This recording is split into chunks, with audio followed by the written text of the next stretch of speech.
আপাতত এক সপ্তাহের জন্য বন্ধ করা হয়েছে আইপিএল। চলিত আইপিএল এর বাকি ম্যাচগুলো 17 তারিখ থেকে শুরু হয়ে যাবে বলে সূত্রের খবর। কিন্তু বস, তার আগে রয়েছে একটা বড় আপডেট।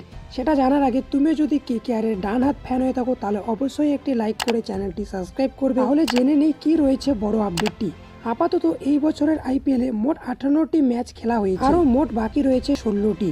আর কলকাতা নাইট রাইডার্স এর কথা বলতে এখানে তাদেরও আরো দুটো ম্যাচ বাকি রয়েছে। আপাতত চলিত আইপিএল এ defending champion Kolkata Knight Riders 12টি ম্যাচ খেলে ফেলেছে। সেখানে তারা 5টি ম্যাচ জয়লাভ করেছে এবং একটি ম্যাচ বৃষ্টির জন্য বন্ধ হয়ে গেছে। এতেই কলকাতা নাইট রাইডার্স 11 পয়েন্ট নিয়ে পয়েন্ট তালিকায় শীর্ষ স্থানে রয়েছে। বলা যেতে পারে কলকাতা নাইট রাইডার্স এর দলের জন্য চলিত মরশুমে প্লে অফে পৌঁছানোর কোনো সুযোগ নেই। এই বছরে মুম্বাই তারকা ব্যাটসম্যান আজিঙ্কে রাহানেকে দলের নতুন অধিনায়ক হিসেবে বেছে নিয়েছেন কলকাতা নাইট রাইডার্স। ক্রিকেট বিশ্লেষণেরা রাহানের ক্যাপ্টেন্সিতে একেবারে খুশি নয়। এই পরিস্থিতিতে ক্যাপ্টেন্সি ছেড়ে দেওয়ার সিদ্ধান্ত নিয়েছেন আজিঙ্কে রাহানে। শেষ দিনে চেন্নাইয়ের বিরুদ্ধে পরাজয়ের পর রাহানে একথা নিজেই জানিয়েছেন। ঠিকভাবে বোলারদের পরিচালনা করতে ব্যর্থ হচ্ছেন তিনি, একথা নিজেই স্বীকার করেছেন। এতেই এই পরিস্থিতিতে অধিনায়ক ছেড়ে দেওয়ার সিদ্ধান্ত নিয়েছেন রাহানে। রাজস্থান রয়্যালস এর বিরুদ্ধে ম্যাচটিতে সেখানেই কিন্তু আজিঙ্কে রাহানে তার অধিনায়ক ছেড়ে দিয়েছেন। তার হাতে চোট লাগার কারণে সে মাঠ থেকে বেরিয়ে যান। তখনই কিন্তু অধিনায়ক হিসেবে দায়িত্ব পালন করেছেন সুনীল নারিন। সুনীল নারিন কিন্তু তখনই তার ভিতরের ক্যাপ্টেন্সিকে জাগিয়ে তুলেছেন। আর এরপর থেকেই কিন্তু কলকাতার টিম ম্যানেজমেন্ট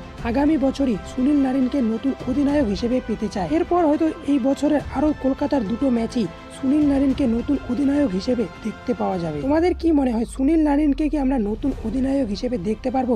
তোমাদের মতামত কমেন্টে অবশ্যই জানাবেন।